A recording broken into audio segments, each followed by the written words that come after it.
Hola, ¿qué tal? Muy buenas tardes. Pues el día de hoy estamos aquí reunidos para hablar de, en su programa favorito, por supuesto, Emilia Pardo Balzán.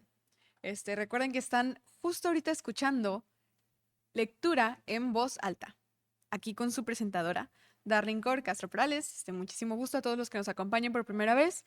El día de hoy vamos a hablar de una escritora muy interesante. La verdad es que, no sé, a mí me toca como que temas un tanto íntimos quizás.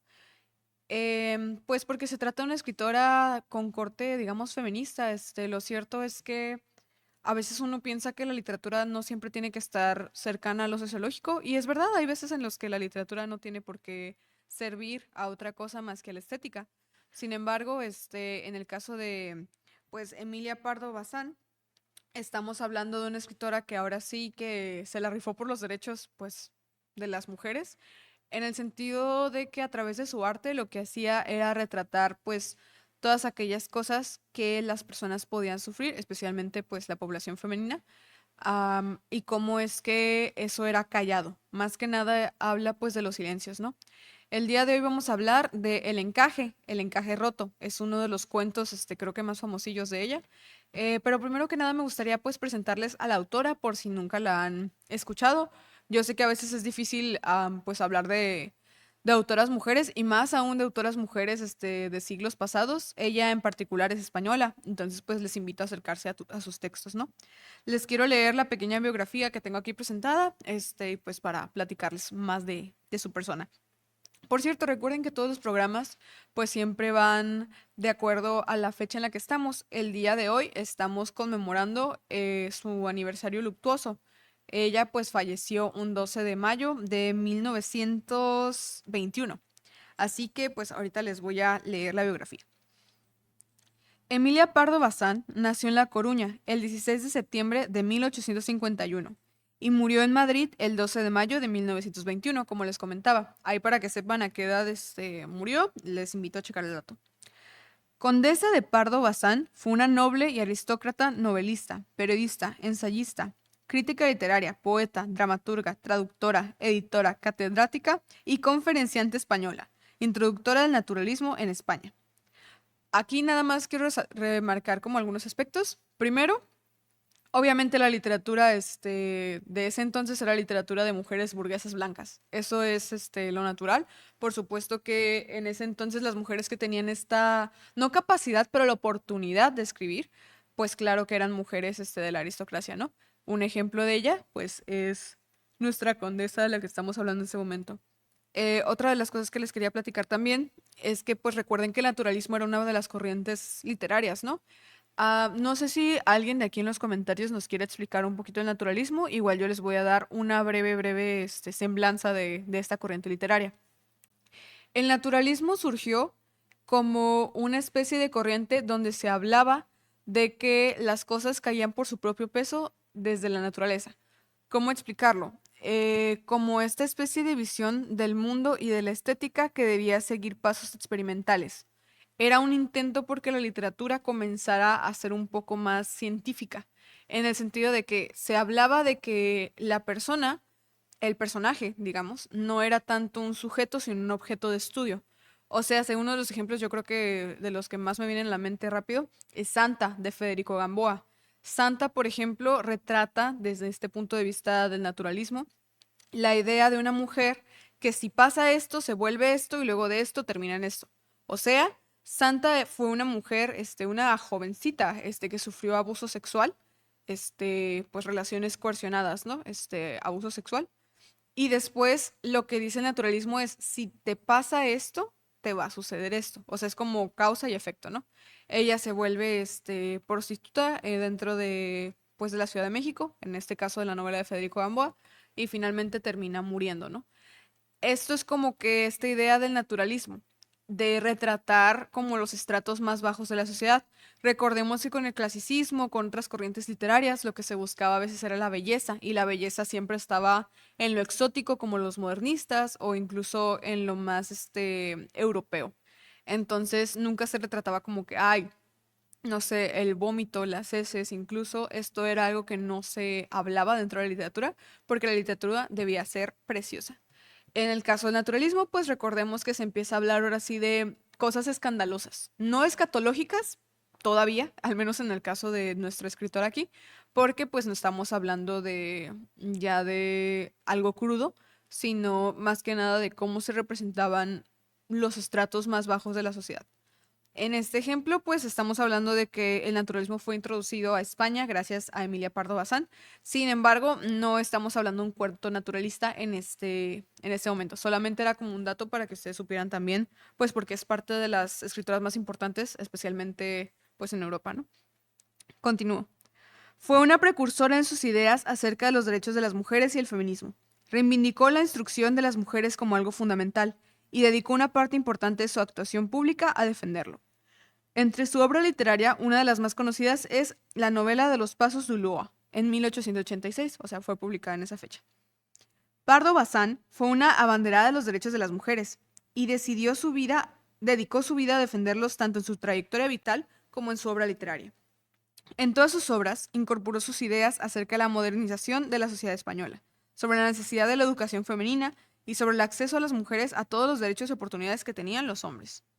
Su cuidada educación y sus viajes por Europa le facilitaron el desarrollo de su interés en la cuestión femenina, y en 1882 participó en un congreso pedagógico de la Institución Libre de Enseñanza, celebrado en Madrid, criticando abiertamente en su intervención la educación que las españolas recibían considerándola una dogma, a través de las cuales se le transmitían los valores de pasividad, obediencia y sumisión a sus maridos. Una mujer para ese entonces tenía que ser una dama, una especie de no mujer, porque tenía que ser sumisa, obediente y pues antes que todo debía ser una persona pasiva. Y también reclamó para las mujeres el derecho a acceder a todos los niveles educativos, a ejercer cualquier profesión, a su felicidad y su dignidad. Es por eso que pues en este momento estamos honrando o conmemorando más bien su aniversario luctuoso. Yo les quisiera platicar ahora sí un poquito del cuento. La verdad los invito muchísimo a leerlo. Lo cierto es que yo considero que es uno de los mejores que se leen rápido y sencillo.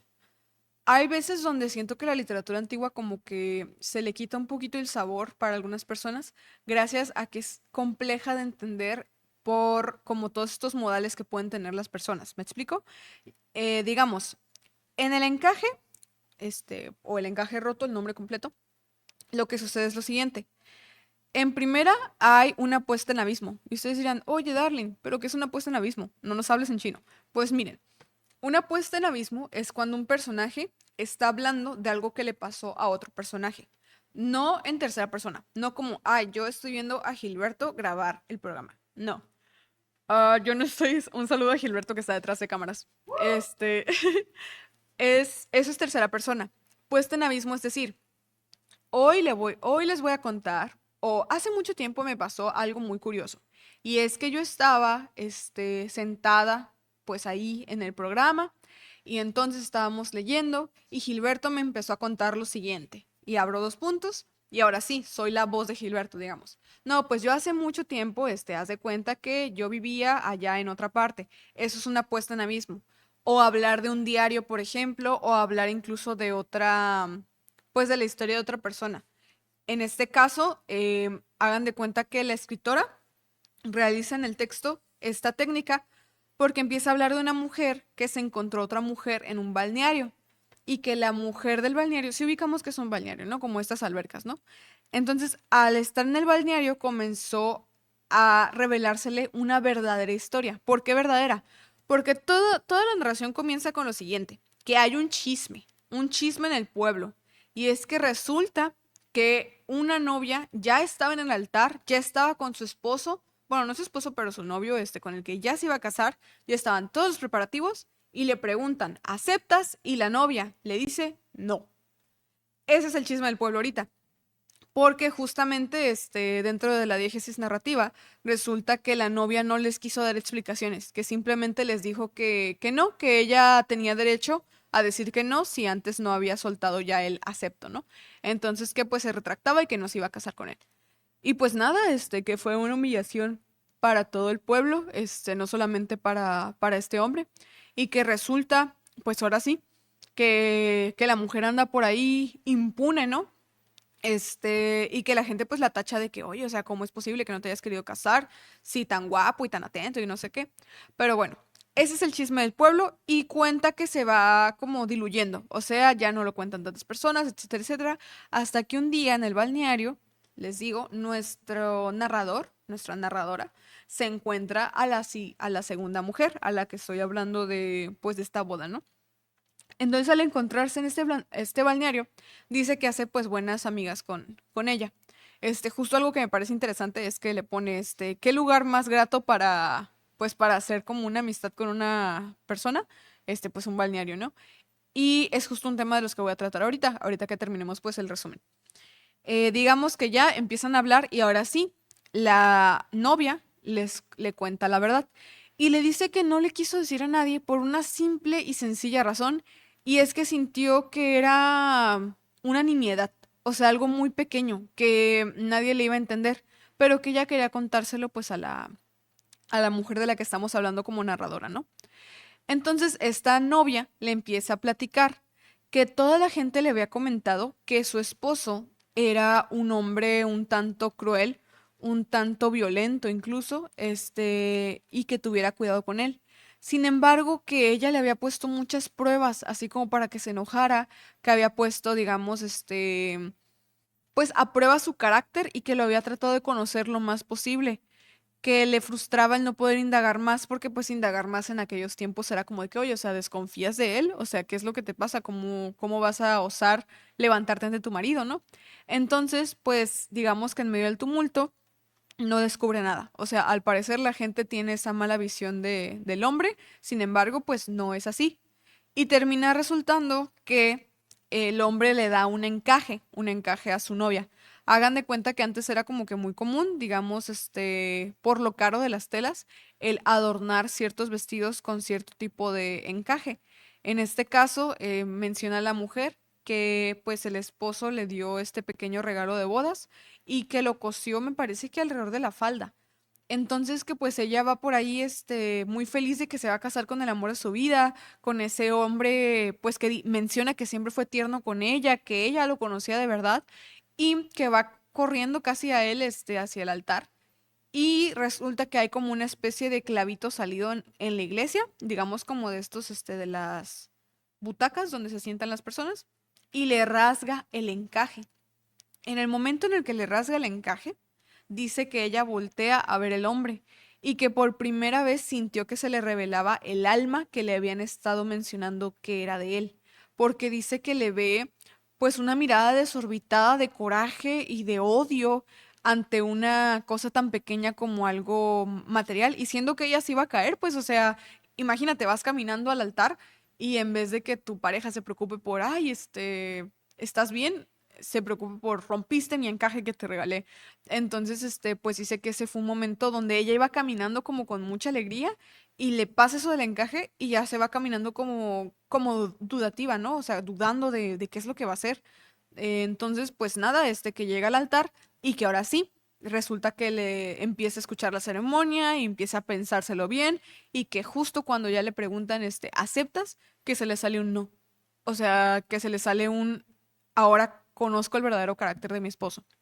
Ahora sí, cabe remarcar, así súper rapidito, que si bien se pudiera defender al hombre y decir, no, es que, pues lo cierto es que el encaje que le dio era de unas generaciones pasadas que había estado en su familia, la verdad, yo no considero que el cuento esté mal o mal como redactado, porque estamos hablando de una cuestión un tanto como desplazada, que es la intuición femenina. Yo personalmente no creo tanto en ello, creo que todos tenemos una intuición que no es específicamente de las mujeres, o de las personas, gestantes, pero sí considero que al final del día esa intuición puede darnos como una pauta de qué es lo que puede pasar. No como una visión de futuro, sino que uno conoce a la gente, o sea, uno siempre va a detectar los rasgos faciales de las personas y como la molestia que haya.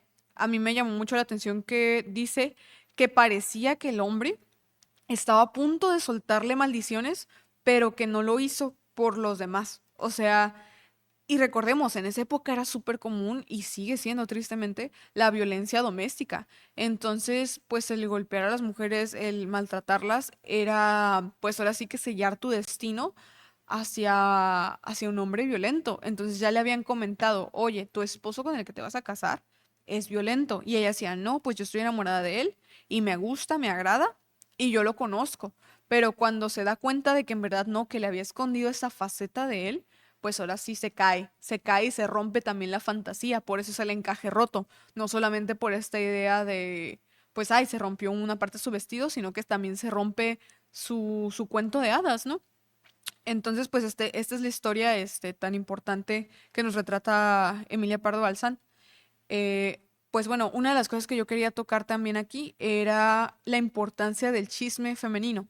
¿Por qué le llamo chisme femenino y por qué no digo chisme en general? No porque esté diciendo que las mujeres somos o son chismosas, sino porque es cierto que a lo largo de la historia muchas de las cosas que se saben sobre la violencia a veces son chismes. Y no chismes en el sentido de que, ay, es un chisme de lavadero, sino que es un rumor que va de boca en boca y a veces no se puede por miedo o por dificultades hacerlo, digamos, una denuncia formal.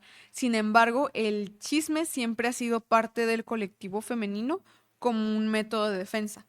O sea, a mí me encantaría, por ejemplo, hacer un trabajo final sobre esto. ¿Cómo es que en esta historia se retrata esta idea de, ok, la amistad entre dos mujeres funciona también para hablar sobre lo que se puede prevenir? En el caso de la segunda mujer que iba a ser novia de este hombre, ya le platica, pues a la primera mujer, a la narradora, no es la protagonista, pero es la narradora. Después hacemos un episodio de eso. Ahora sí que le platica por qué no se casó, para que el otro también pueda tener una visión diferente de cómo se le podía engañar antes a la mujer, ¿no? Digamos.